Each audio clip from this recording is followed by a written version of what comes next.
Filipenses capítulo 3, versículo 1. Por lo demás, hermanos, gozaos en el Señor. Todos nosotros como cristianos ya conocemos este versículo, ¿verdad? Ya lo sabemos.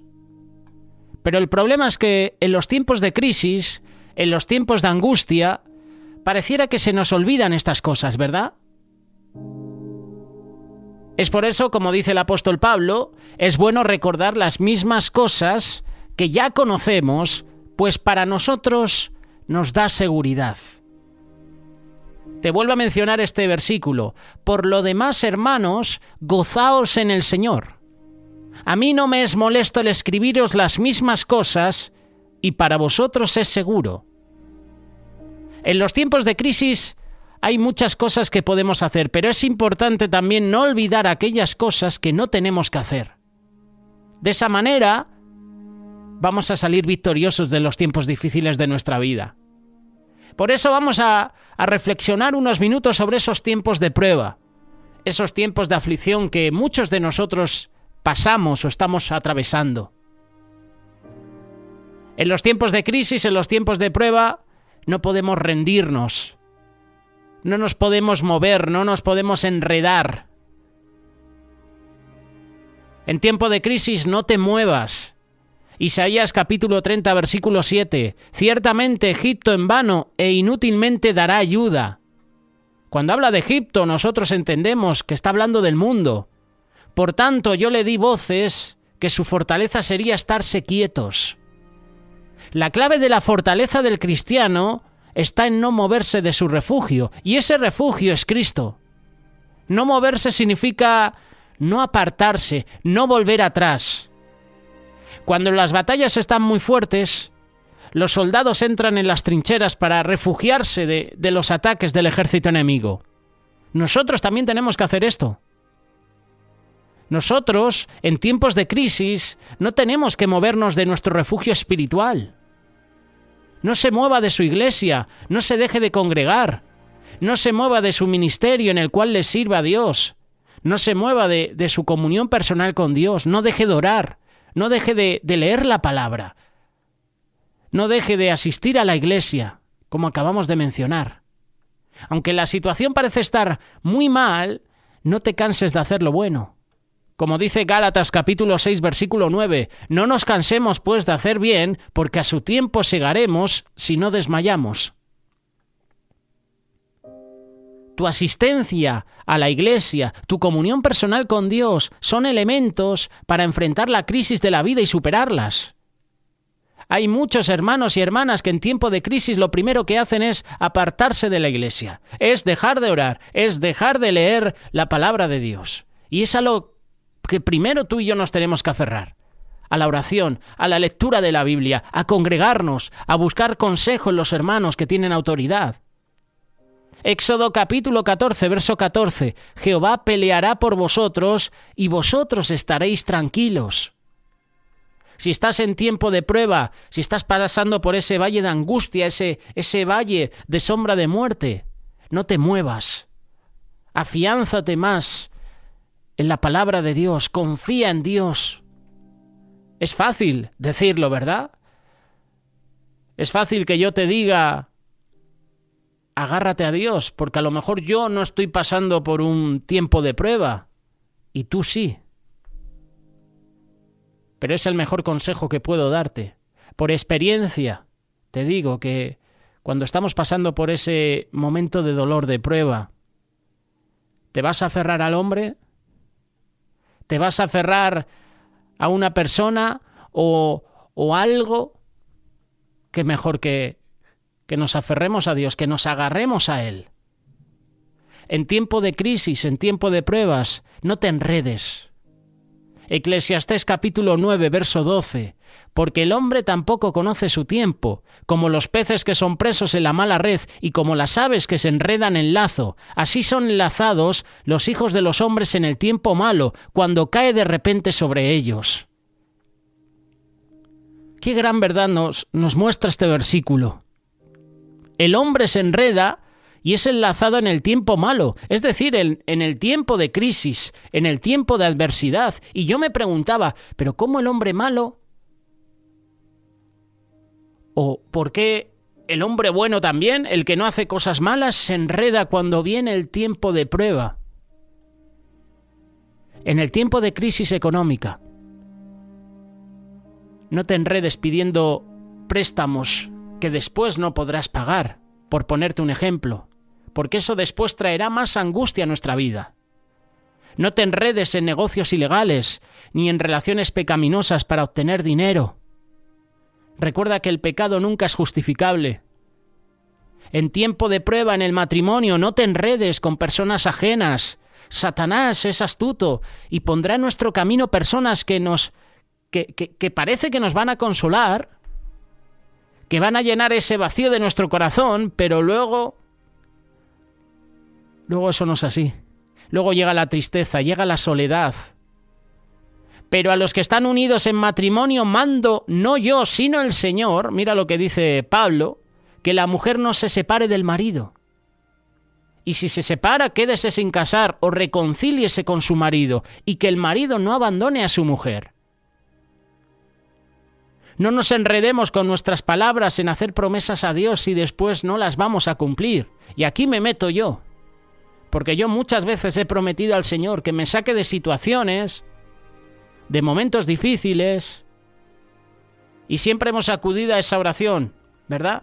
Señor, si me sacas de esta situación, yo prometo dedicarte más tiempo, prometo buscarte más en oración.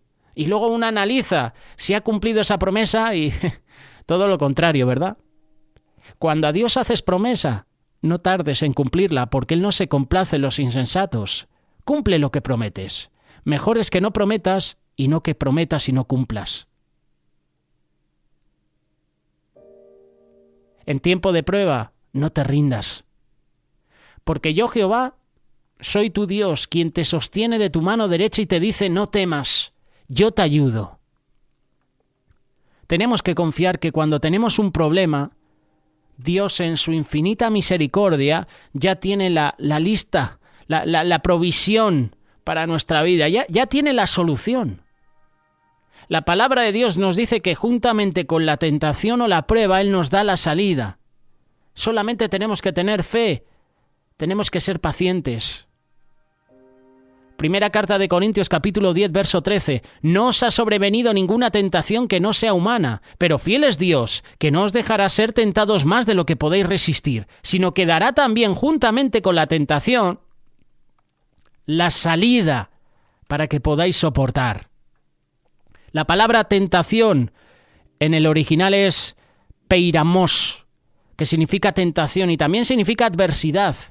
Y eso significa, nunca mejor dicho, que tenemos que seguir aún en medio de la adversidad, seguir confiados que Dios tiene ya nuestra provisión, que Dios ya tiene nuestra victoria. Por eso no te rindas en medio de la prueba, en medio de ese proceso donde estás ahora mismo. Bendito sea el Dios y Padre de nuestro Señor Jesucristo, que de acuerdo con su abundante misericordia nos ha vuelto a engendrar a una esperanza viva por la resurrección de Jesucristo de los muertos, a una herencia incorruptible y sin mancha, y que no se desvanece, reservado en el cielo para ustedes, quienes son guardados por el poder de Dios a través de la fe para salvación, listos para ser revelados en el tiempo postrero, en donde se regocijarán. Mira lo que dice. En donde se regocijan o regocijarán muchos. Aunque ahora por una temporada, si es necesario, están pesados a través de múltiples tentaciones para que se pueda encontrar la prueba de su fe, que es mucho más preciosa que el oro que perece, aunque se pruebe con fuego para alabanza, honor y gloria ante la aparición de Jesucristo. Esto es lo que dice Pedro en su primera carta, capítulo 1, versículo 3 en adelante. Las pruebas se pueden definir de muchas maneras, pero todo se reduce a un punto. Las pruebas son desafíos que enfrentamos en esta vida. Pablo define una prueba como cualquier cosa probada que necesita ser probada con un criterio o tiempo de probar nuestra fe. Un criterio establecido. Ahora bien, ¿quién es responsable de nuestras pruebas? No nos damos cuenta de que Dios es quien permite que tú y yo seamos probados. Proverbios capítulo 17, verso 3. Él es quien nos prueba más que estos otros supuestos factores. Dios permite que venga la prueba a nuestra vida, porque de esa prueba, de esa situación, Dios siempre saca algo precioso, algo valioso. Ahora bien, ¿por qué tú y yo somos probados? ¿Por qué Dios nos prueba? Santiago nos dice que las pruebas son para fortalecernos y para hacer crecer nuestra estabilidad en Cristo. Las pruebas nos ayudan a desarrollar un mayor caminar espiritual con Dios. Muchas veces vemos las pruebas como acontecimientos negativos, ¿verdad?, en la vida. Las pruebas desarrollan resistencia espiritual. Y en ese resultado podemos ser perfectos y completos, sin necesitar nada. Hay beneficios que recibiremos de Dios cuando estamos siendo probados. Y aquí llega el propósito de las pruebas. El propósito de las pruebas es mantenernos seguros en la presencia de Dios. Pablo habló de una espina que tenía en su carne, ¿verdad? La espina fue puesta allí por Dios para establecer límites en su vida. Y los límites que Dios establece en nuestras vidas son tan seguros, son tan confiables. O sea, yo tengo la certeza de que ese límite que Dios ha puesto en mi vida es porque sabe que si paso ese límite, es posible que me pierda. Dios pone límites o gobernadores en nuestras vidas. Él coloca un hombre de Dios sobre nosotros para vigilar nuestras almas. Estamos obligados a someternos a nuestras autoridades espirituales. Y Dios nos prueba para ver cómo nos sometemos y reaccionamos cuando se nos dice no. La prueba se trata de aprender algo que aún no entendemos, y Dios nos prueba para que podamos aprender más acerca de Él. Dice la palabra que el Espíritu de Dios desea revelarnos cosas profundas. Ahora mismo tú y yo no entendemos por qué Dios permite que en nuestra vida sucedan cosas, pruebas, pasemos por esos momentos duros, difíciles. No lo entendemos. Nunca entenderemos completamente a Dios, pero Él quiere llevarnos a un viaje donde vamos a descubrir quién es Él. Siempre debemos amar la instrucción que el Señor quiere darnos, incluso si esos pasan por la forma de pruebas. Dios siempre podría estar preparándonos para un momento en el futuro cuando necesitamos saber, tener el conocimiento que solo podríamos haber obtenido de esa prueba. Job lo dijo. Job dijo que de oídas te había oído, pero ahora mis ojos te ven.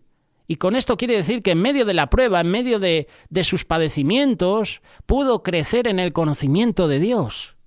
A lo mejor ese tiempo de prueba por el que estás pasando es un momento ideal, es un momento buenísimo para que te acerques más a Dios. Pero muchas veces cuando llega la prueba, lo primero que hacemos es dudar de Dios. Es echarle la culpa a Dios, es, Señor, ¿por qué has permitido que venga esta prueba a mi vida? ¿Por qué has permitido que venga este momento duro a mi vida? El propósito de las pruebas es para que tú y yo crezcamos más fuertes en nuestro caminar espiritual. Esa espina en la carne de Pablo fue algo que él finalmente aceptó. Aprendió una valiosa lección de su juicio. Pablo dijo que esto era para fortalecerle. Pablo notó que su fuerza se perfeccionaría en la debilidad. Tú y yo debemos soportar las pruebas para poder crecer espiritualmente, más fuertes en Cristo. Esas pruebas tienen que fortalecernos más y más.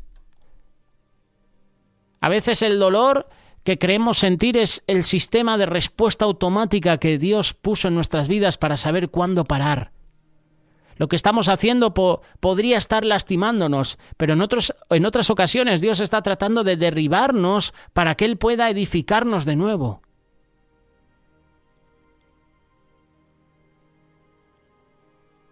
Hoy en día la Iglesia está muy centrada en el dolor, en lugar del verdadero propósito de nuestra prueba. Pablo hizo que la iglesia dejara de quejarse por lo que estaba pasando. Lo que estaban experimentando no era dolor, y su concentración en el dolor les estaba haciendo perder la lección que Dios les estaba tratando de enseñar en ese momento. ¿Sabes una cosa? Algunas pruebas que experimentaremos o que estamos experimentando en la vida serán con el único propósito de darle la gloria a Dios. En la palabra, cuando el hombre nacido ciego fue sanado, todos querían saber quién pecó.